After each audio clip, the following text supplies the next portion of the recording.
Hi everyone, welcome back to my kitchen. I am Neurotic Mom and I'm going to show you how to doctor a spice cake mix to turn it into the most delicious gingerbread cake.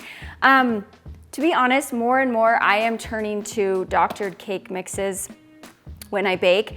Number one, there are a couple of reasons. Number one, they are so easy, and with the amount of cakes that I am making and decorating, I love to just whip up the doctored cake mix. It tastes delicious. No one can tell the difference. And also you don't need a mixer. That's reason number two. You can just do it in one bowl, so it comes together, I think, a little bit faster than a regular cake. And then the third reason is you have perfectly measured out dry ingredients ready to go, the leavening agents. And so all you have to worry about is just adding some of the wet ingredients, and you can whip this up in no time. All right, so you're gonna wanna find a spice cake mix at your local grocery store. And then for the wet ingredients, and I will list the ingredient list in the description box below this video in both cups and grams. So it's down there if you need to see it written out. But you will just need sour cream, milk, vanilla, oil, eggs. Those are the basic 5 ingredients that I add to a doctored cake mix, but for this particular one, we're also gonna add some spices and some molasses to give it an extra kick of flavor. I am going to add 3 eggs to this bowl. Cake mix goes in last. Your cake layers will have a little bit better chance of rising perfectly if your eggs are room temperature, but if I'm in a hurry and I don't want to wait for that, I just will throw them in cold, and it's been okay.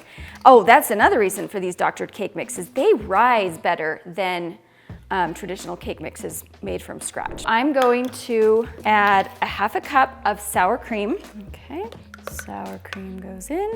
Okay, 1/3 of a cup of oil. I know these are not the liquid ingredient measurements, but my little Pyrex liquid measuring things, like the numbers have worn off, so I can't get the measurements accurately. Okay, 1/3 cup of oil, a nice good tablespoon of vanilla. Get pure vanilla in these cake mixes is better than the imitation, so I would try to get pure if you can, but it is very expensive right now, so imitation works just great. For the milk, I need 3/4 of a cup. That's a 1/2, 1/4. Now I'm gonna add 2 tablespoons of molasses. Fabulous. It's always messy. It's never not messy. Now for the spices, I'm going to add a teaspoon each of cinnamon, cloves, and ginger. Teaspoon of cinnamon, teaspoon of cloves, and a teaspoon of ginger. Okay, that is it for all of that. I'm gonna get a whisk and whisk this all together really well. If you have like little bits of sour cream, that's okay. You just wanna make sure those yolks, the eggs, are really mixed well into the other ingredients. Okay, now we're gonna open this box mix, and you can pour this over like a sieve or a sifter and sift it in there, but I never do. If there's a way to do it faster, I will take that way. Because I can, if there's any clumps, I'll just kind of break it up with my whisk. So I'm gonna get this mostly mixed in.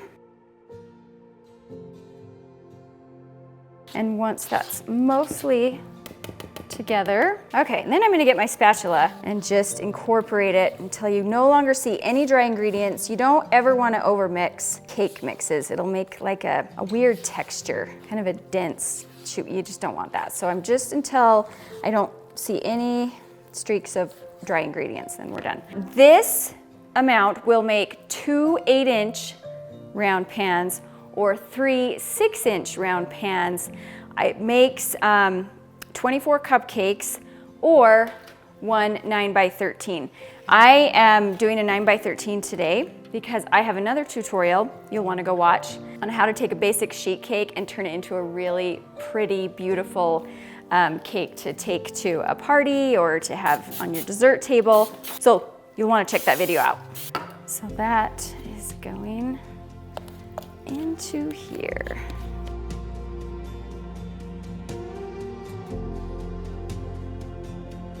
All right, this will go into a 325-degree oven for about 20 to 25 minutes until it passes the toothpick test.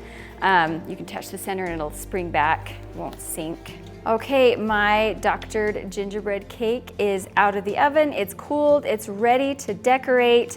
Again, this makes 2 8-inch rounds, 3 6-inch rounds, 24 cupcakes, or 1 sheet cake. And I just thought I'd show you this to show you that you can turn it really dull, boring sheet cake into something really pretty. So if you want to check out my gingerbread Yule log sheet cake tutorial, go check that out, and I'll show you how I did that. And if you want to see more recipes and tutorials like this one, subscribe to my channel, and I will see you around next time. Bye.